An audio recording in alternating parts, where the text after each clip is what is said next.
ਹਾਜ਼ਰ ਹਾਂ ਦੋਸਤੋ, ਤੁਹਾਡੇ ਸਨਮੁਖ 19ਵੀਂ ਸਦੀ ਦੇ ਰੂਸੀ ਲੇਖਕ ਲਿਓ ਟੋਲਸਟਾਏ ਦੀ ਪੰਜਾਬੀ ਵਿੱਚ ਅਨੁਵਾਦਿਤ ਕਹਾਣੀ ਹੈ ਤਿੰਨ ਸਵਾਲ। ਇੱਕ ਰਾਜਾ ਸੀ ਜਿਸ ਨੂੰ ਆਪਣੇ ਰਾਜ ਪ੍ਰਬੰਧ ਨੂੰ ਚੰਗਾ ਕਰਨ ਦਾ ਹਮੇਸ਼ਾ ਫਿਕਰ ਰਹਿੰਦਾ ਸੀ। ਇੱਕ ਦਿਨ ਉਸਨੇ ਸੋਚਿਆ, ਜੇ ਮੈਨੂੰ ਮੇਰੇ 3 ਸਵਾਲਾਂ ਦਾ ਜਵਾਬ ਮਿਲ ਜਾਵੇ ਤਾਂ ਮੈਂ ਰਾਜ ਪ੍ਰਬੰਧ ਵਿੱਚ ਕਦੇ ਗਲਤੀ ਨਾ ਕਰਾਂ। ਉਹ ਸਵਾਲ ਇਹ ਸਨ: ਕੰਮ ਸ਼ੁਰੂ ਕਰਨ ਲਈ ਚੰਗਾ ਸਮਾਂ ਕਿਹੜਾ ਹੈ? ਵਰਤਾਓ ਲਈ ਚੰਗੇ ਆਦਮੀ ਕਿਹੜੇ ਹਨ? ਸਭ ਤੋਂ ਜ਼ਰੂਰੀ ਕੰਮ ਕਿਹੜਾ ਹੈ? ਰਾਜੇ ਨੇ ਡੌਂਡੀ ਪਿਟਵਾ ਦਿੱਤੀ ਕਿ ਜਿਹੜਾ ਵਿਅਕਤੀ ਉਸ ਨੂੰ ਇਹਨਾਂ 3 ਸਵਾਲਾਂ ਦੇ ਉੱਤਰ ਦੇਵੇਗਾ ਉਹ ਉਸਨੂੰ ਧਨ ਪਦਾਰਥ ਨਾਲ ਮਾਲਾ ਮਾਲ ਕਰ ਦੇਵੇਗਾ। ਤਰ੍ਹਾਂ ਤਰ੍ਹਾਂ ਦੇ ਸਿਆਣੇ ਵਿਅਕਤੀ ਡੌਂਡੀ ਸੁਣ ਕੇ ਰਾਜੇ ਪਾਸ ਆਏ ਤੇ ਅੱਡ-ਅੱਡ ਜਵਾਬ ਦੇਣ ਲੱਗੇ। ਪਹਿਲੇ ਸਵਾਲ ਦੇ ਉੱਤਰ ਵਿੱਚ ਕਿਸੇ ਨੇ ਆਖਿਆ, ਵੇਲੇ ਦੀ ਵੰਡ ਅਨੁਸਾਰ ਕੰਮ ਮੌਕੇ ਸਿਰ ਕਰਨਾ ਚਾਹੀਦਾ ਹੈ। ਕਿਸੇ ਨੇ ਕਿਹਾ, ਹਮੇਸ਼ਾ ਰੁੱਝੇ ਰਹਿਣਾ ਚਾਹੀਦਾ ਹੈ, ਆਪੇ ਠੀਕ ਸਮੇਂ ਦਾ ਪਤਾ ਲੱਗ ਜਾਵੇਗਾ। ਕਿਸੇ ਨੇ ਕਿਹਾ, ਸਿਆਣੇ ਆਦਮੀਆਂ ਦੀ ਇੱਕ ਕੌਂਸਲ ਹੋਣੀ ਚਾਹੀਦੀ ਹੈ ਜਿਹੜੀ ਰਾਜੇ ਨੂੰ ਦੱਸੇ ਕਿ ਹੁਣ ਕੰਮ ਕਰਨ ਦਾ ਠੀਕ ਮੌਕਾ ਹੈ। ਇਹਨਾਂ ਜਵਾਬਾਂ 'ਤੇ ਕੁਝ ਹੋਰ ਸਿਆਣਿਆਂ ਨੇ ਇਤਰਾਜ਼ ਕੀਤੇ। ਕਿਸੇ ਨੇ ਆਖਿਆ, ਹਰ ਵਕਤ ਕੌਂਸਲ ਕਿਵੇਂ ਬੁਲਾਈ ਜਾ ਸਕਦੀ ਹੈ? ਕਿਸੇ ਨੇ ਕਿਹਾ, ਰਾਜੇ ਨੂੰ ਚੰਗੇ ਚੰਗੇ ਜੋਤਸ਼ੀ ਨੌਕਰ ਰੱਖਣੇ ਚਾਹੀਦੇ ਹਨ ਜਿਹੜੇ ਭਵਿੱਖ ਦੀਆਂ ਗੱਲਾਂ ਦੱਸ ਸਕਣ ਤੇ ਰਾਜਾ ਹਰ ਇੱਕ ਗੱਲ ਲਈ ਪਹਿਲੋਂ ਤਿਆਰ ਰਿਹਾ ਕਰੇ। ਬਾਕੀ ਸਵਾਲਾਂ ਦੇ ਜਵਾਬ ਵੀ ਇਸੇ ਤਰ੍ਹਾਂ ਬਣ ਦੀ ਲੱਕੜੀ ਵਾਂਗ ਆਏ। ਕਿਸੇ ਨੇ ਕਿਹਾ, ਵਰਤਾਓ ਲਈ ਚੰਗੇ ਆਦਮੀ ਵਜ਼ੀਰ ਹੋਣ। ਕਿਸੇ ਨੇ ਕਿਹਾ, ਨਹੀਂ, ਫੌਜ ਅਤੇ ਜਰਨੈਲਾਂ ਨਾਲ ਮਸ਼ਵਰਾ ਕਰਨਾ ਚਾਹੀਦਾ ਹੈ। ਸਭ ਤੋਂ ਜ਼ਰੂਰੀ ਕੰਮ ਕਿਸੇ ਨੇ ਸਾਇੰਸ ਦੱਸਿਆ, ਕਿਸੇ ਨੇ ਸੂਖਮ ਕਲਾ, ਕਿਸੇ ਨੇ ਯੁੱਧ ਤੇ ਕਿਸੇ ਨੇ ਭਗਤੀ। ਜਵਾਬ ਅਜਿਹੇ ਭਾਂਤ-ਭਾਂਤ ਦੇ ਸਨ ਕਿ ਰਾਜੇ ਦੀ ਕਿਸੇ ਨਾਲ ਵੀ ਤਸੱਲੀ ਨਾ ਹੋਈ ਤੇ ਉਸਨੇ ਠੀਕ ਜਵਾਬ ਦੇਣ ਲਈ ਇਨਾਮ ਕਿਸੇ ਨੂੰ ਵੀ ਨਾ ਦਿੱਤਾ। ਇੰਨੇ ਨੂੰ ਪਤਾ ਲੱਗਾ ਕਿ ਜੰਗਲ ਵਿੱਚ ਇੱਕ ਸਿਆਣਾ ਸਾਧੂ ਬਾਬਾ ਰਹਿੰਦਾ ਹੈ ਜੋ ਤਪੱਸਿਆ ਕਰਦਾ ਹੈ। ਰਾਜੇ ਨੇ ਆਖਿਆ, ਚਲੋ ਉਸ ਤੋਂ ਉੱਤਰ ਪੁੱਛੀਏ। ਸਾਧੂ ਆਪਣੀ ਕੁਟੀਆ ਛੱਡ ਕੇ ਬਾਹਰ ਨਹੀਂ ਜਾਂਦਾ ਸੀ ਤੇ ਨਾ ਹੀ ਉਹ ਆਮ ਆਦਮੀਆਂ ਤੋਂ ਬਿਨਾਂ ਕਿਸੇ ਨਾਲ ਗੱਲਬਾਤ ਕਰਦਾ ਸੀ। ਇਸ ਵਾਸਤੇ ਰਾਜੇ ਨੇ ਭੇਸ ਬਦਲਿਆ, ਮਾਮੂਲੀ ਲੋਕਾਂ ਵਾਲੇ ਕੱਪੜੇ ਪਾਏ, ਆਪਣੇ ਸੇਵਾਦਾਰ ਜੰਗਲ ਦੇ ਬਾਹਰ ਛੱਡ ਕੇ ਆਪ ਕੁਟੀਆ ਵੱਲ ਇਕੱਲਾ ਚਲਾ ਗਿਆ। ਜਦ ਰਾਜਾ ਆਇਆ ਤਾਂ ਸਾਧੂ ਆਪਣੀ ਕੁਟੀਆ ਦੇ ਸਾਹਮਣੇ ਇੱਕ ਕਿਆਰੀ ਪੁੱਟ ਰਿਹਾ ਸੀ। ਰਾਜੇ ਨੂੰ ਅਸ਼ੀਰਵਾਦ ਦੇ ਕੇ ਉਹ ਆਪਣੇ ਕੰਮ ਵਿੱਚ ਹੀ ਰੁੱਝਾ ਰਿਹਾ। ਸਾਧੂ ਦਾ ਸਰੀਰ ਬਿਰਧ ਤੇ ਨਿਰਾ ਕਰੰਗ ਹੋਇਆ ਸੀ। ਕਹੀ ਮਾਰਦਿਆਂ ਤੇ ਮਿੱਟੀ ਪੁੱਟਦਿਆਂ ਉਸ ਨੂੰ ਸਾਹ ਚੜ੍ਹ ਗਿਆ। ਰਾਜੇ ਨੇ ਕੋਲ ਜਾ ਕੇ ਆਖਿਆ, ਸਾਧੂ ਜੀ, ਮੈਂ 3 ਸਵਾਲ ਪੁੱਛਣ ਆਇਆ ਹਾਂ। ਪਹਿਲਾ, ਕੰਮ ਸ਼ੁਰੂ ਕਰਨ ਲਈ ਚੰਗਾ ਸਮਾਂ ਕਿਹੜਾ ਹੈ? ਦੂਜਾ, ਵਰਤਾਓ ਲਈ ਚੰਗੇ ਆਦਮੀ ਕਿਹੜੇ ਹਨ? ਤੀਜਾ, ਸਭ ਤੋਂ ਜ਼ਰੂਰੀ ਕੰਮ ਕਿਹੜਾ ਹੈ? ਸਾਧੂ ਬਾਬਾ ਨੇ ਸਵਾਲ ਸੁਣ ਕੇ ਕੋਈ ਜਵਾਬ ਨਾ ਦਿੱਤਾ। ਆਪਣੇ ਹੱਥਾਂ 'ਤੇ ਥੁੱਕ ਲਾ ਕੇ ਉਸਨੇ ਫੇਰ ਕਹੀ ਫੜ ਲਈ ਤੇ ਉਸ ਥਾਂ ਨੂੰ ਪੁੱਟਣਾ ਸ਼ੁਰੂ ਕਰ ਦਿੱਤਾ। ਰਾਜੇ ਨੇ ਆਖਿਆ, ਸਾਧੂ ਜੀ, ਤੁਸੀਂ ਥੱਕ ਗਏ ਹੋਵੋਗੇ, ਕਹੀ ਮੈਨੂੰ ਦਿਓ, ਮੈਂ ਕਿਆਰੀ ਪੁੱਟ ਦਿੰਦਾ ਹਾਂ। ਸਾਧੂ ਨੇ ਮਿਹਰਬਾਨੀ ਆਖ ਕੇ ਕਹੀ ਫੜਾ ਦਿੱਤੀ ਤੇ ਆਪ ਜ਼ਮੀਨ 'ਤੇ ਉਹ ਬੈਠ ਗਿਆ। ਰਾਜੇ ਨੇ ਕੁਝ ਚਿਰ ਕੰਮ ਕਰਕੇ ਫੇਰ ਉਹੀ ਸਵਾਲ ਪੁੱਛੇ, ਪਰ ਸਾਧੂ ਉਵੇਂ ਦਾ ਉਵੇਂ ਚੁੱਪ ਰਿਹਾ ਤੇ ਉਸ ਕੋਲੋਂ ਕਹੀ ਫੜ ਕੇ ਆਖਿਆ, ਤੁਸੀਂ ਥੱਕ ਗਏ ਹੋ, ਲਿਆਓ ਹੁਣ ਮੈਂ ਕੰਮ ਕਰਾਂ। ਰਾਜੇ ਨੇ ਕਹੀ ਹੱਥੋਂ ਨਾ ਛੱਡੀ ਤੇ ਕਿਆਰੀ ਪੁੱਟਦਾ ਰਿਹਾ। 2 ਘੰਟੇ ਲੰਘ ਗਏ। ਸੂਰਜ ਛਿਪਣ ਲੱਗਾ ਤੇ ਰਾਜੇ ਨੇ ਕਹੀ ਰੱਖ ਕੇ ਫੇਰ ਪੁੱਛਿਆ, ਸਾਧੂ ਬਾਬਾ ਜੀ, ਮੈਂ ਤੁਹਾਡੇ ਪਾਸ ਆਪਣੇ ਪ੍ਰਸ਼ਨਾਂ ਦੇ ਉੱਤਰ ਲੈਣ ਆਇਆ ਹਾਂ। ਜੇ ਤੁਸੀਂ ਜਵਾਬ ਨਹੀਂ ਦੇਣਾ ਤਾਂ ਦੱਸੋ, ਮੈਂ ਘਰ ਵਾਪਸ ਮੁੜ ਜਾਵਾਂ। ਸਾਧੂ ਬਾਬਾ ਬੋਲਿਆ, ਉਹ ਵੇਖੋ, ਕੋਈ ਆਦਮੀ ਦੌੜਦਾ ਹੋਇਆ ਆਉਂਦਾ ਹੈ, ਵੇਖੀਏ ਉਸ ਵਿਚਾਰੇ 'ਤੇ ਕੀ ਵਿਪਤਾ ਪਈ ਆ। ਰਾਜੇ ਨੇ ਮੁੜ ਕੇ ਵੇਖਿਆ। ਜੰਗਲ ਵਿੱਚੋਂ ਇੱਕ ਗੱਭਰੂ ਦੌੜਦਾ ਹੋਇਆ ਆ ਰਿਹਾ ਸੀ।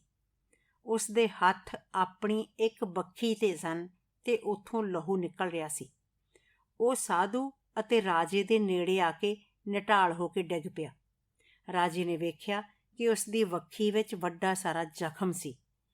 ਰਾਜੇ ਨੇ ਫੌਰਨ ਉਸ ਜ਼ਖਮ ਨੂੰ ਧੋ ਕੇ ਆਪਣੇ ਰੁਮਾਲ ਅਤੇ ਸਾਧੂ ਦੇ ਤੌਲੀਏ ਨਾਲ ਬੰਨ੍ਹਿਆ, ਪਰ ਲਹੂ ਵਗਣੋਂ ਬੰਦ ਨਾ ਹੋਇਆ। ਰਾਜਾ ਮੁੜ-ਮੁੜ ਲਹੂ ਲਿਬੜਿਆ ਰੁਮਾਲ ਲਾਹੇ ਅਤੇ ਉਸ ਨੂੰ ਧੋ ਕੇ ਜ਼ਖਮ ਉੱਤੇ ਬੰਨ੍ਹ ਦੇਵੇ। ਆਖਰ ਸਾਧੂ ਨੇ ਕੋਈ ਮੱਲਮ ਲਾਈ ਤੇ ਲਹੂ ਵਗਣਾ ਬੰਦ ਹੋ ਗਿਆ। ਉਸ ਆਦਮੀ ਨੇ ਅੱਖਾਂ ਖੋਲ੍ਹੀਆਂ, ਪੀਣ ਨੂੰ ਪਾਣੀ ਮੰਗਿਆ। ਰਾਜਾ ਦੌੜ ਕੇ ਘੜੇ ਵਿੱਚੋਂ ਪਾਣੀ ਲੈ ਕੇ ਆਇਆ ਤੇ ਉਸ ਦੇ ਮੂੰਹ ਵਿੱਚ ਪਾਇਆ। ਇੰਨੇ ਨੂੰ ਸੂਰਜ ਪੂਰੀ ਤਰ੍ਹਾਂ ਲਹਿ ਗਿਆ ਸੀ ਤੇ ਨਾਲ ਠੰਡ ਵੀ ਪੈਣ ਲੱਗੀ। ਰਾਜੇ ਅਤੇ ਸਾਧੂ ਨੇ ਉਸ ਜ਼ਖਮੀ ਆਦਮੀ ਨੂੰ ਚੁੱਕ ਕੇ ਕੁਟੀਆ ਵਿੱਚ ਲਟਾਇਆ।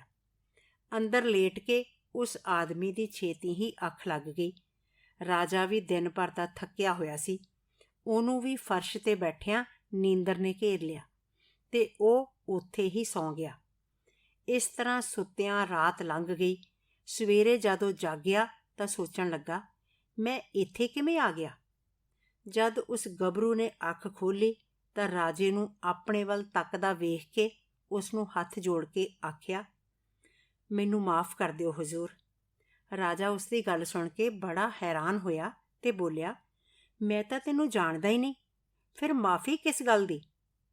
ਗੱਭਰੂ ਨੇ ਆਖਿਆ, ਤੁਸੀਂ ਮੈਨੂੰ ਨਹੀਂ ਜਾਣਦੇ ਹਜ਼ੂਰ, ਪਰ ਮੈਂ ਤਾਂ ਕਿੰਨੇ ਚਿਰਾਂ ਤੋਂ ਸਹੁੰ ਖਾਧੀ ਹੋਈ ਸੀ ਕਿ ਮੈਂ ਤੁਹਾਨੂੰ ਕਤਲ ਕਰਾਂਗਾ। ਤੁਸੀਂ ਮੇਰੇ ਭਰਾ ਨੂੰ ਫਾਂਸੀ 'ਤੇ ਲਟਕਾ ਕੇ ਉਸ ਦੀ ਸਾਰੀ ਜਾਇਦਾਦ ਜ਼ਬਤ ਕਰ ਲਈ ਸੀ। ਮੈਨੂੰ ਪਤਾ ਸੀ ਕਿ ਤੁਸੀਂ ਅੱਜ ਜੰਗਲ ਵਿੱਚ ਇਕੱਲੇ ਆਏ ਹੋ। ਮੇਰਾ ਇਰਾਦਾ ਤੁਹਾਨੂੰ ਵਾਪਸੀ 'ਤੇ ਮਾਰ ਦੇਣ ਦਾ ਸੀ, ਪਰ ਤੁਸੀਂ ਤਾਂ ਹਨੇਰਾ ਪੈਣ ਤੱਕ ਵੀ ਮੁੜੇ ਹੀ ਨਾ। ਇਸ ਪਿੱਛੋਂ ਮੈਂ ਜੰਗਲ ਵਿੱਚ ਤੁਹਾਨੂੰ ਲੱਭਣ ਚੱਲ ਪਿਆ, ਪਰ ਅਚਾਨਕ ਤੁਹਾਡੇ ਸਿਪਾਹੀ ਮੈਨੂੰ ਟੱਕਰ ਗਏ। ਉਹਨਾਂ ਨੇ ਮੈਨੂੰ ਪਛਾਣ ਲਿਆ ਤੇ ਜ਼ਖਮੀ ਕਰ ਦਿੱਤਾ। ਉੱਥੋਂ ਜਾਨ ਬਚਾਉਂਦਾ ਭੱਜ ਕੇ ਮੈਂ ਇੱਥੇ ਪੁੱਜ ਗਿਆ ਤੇ ਇੱਥੇ ਤੁਸੀਂ ਮੇਰੀ ਮੱਲਮ ਪੱਟੀ ਕਰਕੇ ਮੇਰੀ ਜਾਨ ਬਚਾਈ। ਮੈਂ ਤੁਹਾਨੂੰ ਮਾਰਨ ਲਈ ਆਇਆ ਸੀ, ਪਰ ਤੁਸੀਂ ਮੇਰੀ ਰੱਖਿਆ ਕੀਤੀ। ਜੇ ਮੈਂ ਜਿਉਂਦਾ ਰਿਹਾ ਤਾਂ ਤੁਹਾਡਾ ਚਰਨ ਸੇਵਕ ਬਣ ਕੇ ਰਹਾਂਗਾ। ਮੈਨੂੰ ਖਿਮਾ ਕਰੋ। ਰਾਜਾ ਆਪਣੀ ਜਾਨ ਦੇ ਵੈਰੀ ਤੇ ਭਾਈ ਦੇ ਕਾਤਲ ਦੀ ਸੱਚੀ ਸੁੱਚੀ ਗੱਲ ਸੁਣ ਕੇ ਬਹੁਤ ਪ੍ਰਸੰਨ ਹੋਇਆ ਅਤੇ ਨਾ ਕੇਵਲ ਉਸ ਨੂੰ ਮਾਫ਼ ਹੀ ਕਰ ਦਿੱਤਾ, ਸਗੋਂ ਕਹਿਣ ਲੱਗਾ, ਆਪਣੇ ਨੌਕਰ ਭੇਜ ਕੇ ਸ਼ਾਹੀ ਹਕੀਮ ਬੁਲਾਵਾਂਗਾ ਤੇ ਫਿਰ ਉਹ ਤੇਰੇ ਜ਼ਖਮਾਂ ਦਾ ਚੰਗੀ ਤਰ੍ਹਾਂ ਇਲਾਜ ਕਰੇਗਾ। ਤੇਰੇ ਭਰਾ ਦੀ ਜਾਇਦਾਦ ਵੀ ਤੈਨੂੰ ਮਿਲ ਜਾਵੇਗੀ। ਜ਼ਖਮੀ ਗੱਭਰੂ ਤੋਂ ਵਿਹਲਿਆਂ ਹੋ ਕੇ ਰਾਜਾ ਬਾਹਰ ਆਇਆ। ਸਾਧੂ ਕੱਲ੍ਹ ਵਾਲੀ ਕਿਆਰੀ ਵਿੱਚ ਬੀਜ ਰਿਹਾ ਸੀ। ਰਾਜੇ ਨੇ ਨੇੜੇ ਹੋ ਕੇ ਪ੍ਰਣਾਮ ਕੀਤਾ ਤੇ ਆਖਿਆ, ਮਹਾਰਾਜ, ਮੇਰੀ ਅਖੀਰੀ ਬੇਨਤੀ ਹੈ ਕਿ ਮੇਰੇ ਸਵਾਲਾਂ ਦਾ ਤੁਸੀਂ ਉੱਤਰ ਦਿਓ। ਸਾਧੂ ਨਿੱਠ ਕੇ ਬੈਠ ਗਿਆ। ਰਾਜਨ, ਤੇਰੇ ਤਿੰਨਾਂ ਸਵਾਲਾਂ ਦਾ ਜਵਾਬ ਤੈਨੂੰ ਮਿਲ ਚੁੱਕਾ ਹੈ। ਰਾਜਾ ਬੋਲਿਆ, ਮੈਨੂੰ ਕਿਸ ਤਰ੍ਹਾਂ ਜਵਾਬ ਮਿਲ ਚੁੱਕਾ ਹੈ? ਤੁਸੀਂ ਤਾਂ ਅਜੇ ਤੱਕ ਮੂੰਹੋਂ ਬੋਲੇ ਤੱਕ ਨਹੀਂ। ਸਾਧੂ ਨੇ ਕਿਹਾ, ਰਾਜਨ, ਵੇਖ, ਜੇ ਤੂੰ ਮੇਰੇ ਉੱਤੇ ਦਇਆ ਕਰਕੇ ਕਿਆਰੀ ਨਾ ਪੁੱਟਦਾ ਤੇ ਛੇਤੀ ਵਾਪਸ ਮੁੜ ਜਾਂਦਾ ਤਾਂ ਇਹ ਆਦਮੀ ਤੇਰੇ ਉੱਤੇ ਹਮਲਾ ਕਰਕੇ ਤੈਨੂੰ ਕਤਲ ਕਰ ਦਿੰਦਾ। ਸੋ ਸਭ ਤੋਂ ਚੰਗਾ ਸਮਾਂ ਉਹ ਸੀ ਜਦ ਤੂੰ ਕਿਆਰੀ ਪੁੱਟਦਾ ਸੀ। ਮੈਂ ਉਸ ਵੇਲੇ ਦੇ ਵਰਤਾਅ ਕਰਕੇ ਤੇਰੇ ਲਈ ਚੰਗਾ ਆਦਮੀ ਸਾਂ ਤੇ ਮੇਰੇ ਨਾਲ ਨੇਕੀ ਕਰਨਾ ਤੇ ਮੇਰੀ ਮਦਦ ਕਰਨੀ ਤੇਰਾ ਸਭ ਤੋਂ ਜ਼ਰੂਰੀ ਕੰਮ ਸੀ। ਫਿਰ ਉਸ ਤੋਂ ਪਿੱਛੋਂ ਜਦ ਇਹ ਗੱਭਰੂ ਦੌੜਦਾ ਹੋਇਆ ਆਇਆ ਤਾਂ ਸਭ ਤੋਂ ਚੰਗਾ ਸਮਾਂ ਉਹ ਸੀ ਜਦੋਂ ਤੂੰ ਉਸ ਦੀ ਪੱਟੀ ਕੀਤੀ। ਜੇ ਤੂੰ ਇਉਂ ਨਾ ਕਰਦਾ ਤਾਂ ਇਹ ਆਦਮੀ ਮਰ ਜਾਂਦਾ। ਉਸ ਵੇਲੇ ਦੇ ਵਰਤਾਓ ਲਈ ਉਹੀ ਜ਼ਰੂਰੀ ਆਦਮੀ ਸੀ ਤੇ ਜੋ ਭਲਾ ਤੂੰ ਉਸ ਦਾ ਕੀਤਾ ਉਹੀ ਜ਼ਰੂਰੀ ਕੰਮ ਸੀ। ਕੁਝ ਕੁ ਰੁਕ ਕੇ ਸਾਧੂ ਫਿਰ ਕਹਿਣ ਲੱਗਾ, ਯਾਦ ਰੱਖੋ, ਸਭ ਤੋਂ ਜ਼ਰੂਰੀ ਤੇ ਚੰਗਾ ਸਮਾਂ ਵਰਤਮਾਨ ਦਾ ਹੈ। ਇਸ ਵੇਲੇ ਜੇ ਨੇਕੀ ਹੋ ਸਕੇ ਕਰ ਲਓ। ਇਹ ਵੇਲਾ ਸਾਡੇ ਹੱਥ ਵਿੱਚ ਹੈ। ਇਹੋ ਜ਼ਰੂਰੀ ਵੇਲਾ ਹੈ। ਵਰਤਾਓ ਲਈ ਉਹੀ ਚੰਗਾ ਆਦਮੀ ਹੁੰਦਾ ਹੈ ਜਿਹੜਾ ਉਸ ਘੜੀ ਸਾਡੇ ਕੋਲ ਹੋਵੇ। ਪਤਾ ਨਹੀਂ ਹੋਰ ਕਿਸੇ ਵੇਲੇ ਕਿਸੇ ਨਾਲ ਸਾਡਾ ਵਾਹ ਹੀ ਨਾ ਪਵੇ ਤੇ ਬੰਦਾ ਇਸ ਜਹਾਨ ਤੋਂ ਕੂਚ ਕਰ ਜਾਵੇ।